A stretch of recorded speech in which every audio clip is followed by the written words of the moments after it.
মামি দেবসভার খবরের কথা শুনলে মামি তবে হয় না রোজ। দেবসভার খবরের কথা শুনলে মামি চমকে যাবে।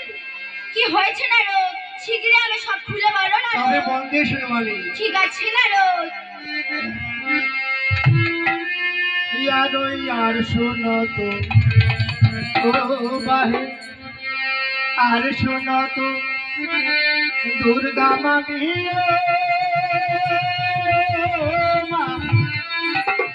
মামার কথা আর শোনো তো শিগগিরই বলো না রোজ। আর শোনো তো দুর্গা মামি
তুমি আমার পিছু এসো মামি আর আমার নামের কথা যাতে মামা ঠাকুর জানতে না পারে। জানতে পারবে না রোজ। এসো মামি চলো না রোজ। এসো মামি এসো।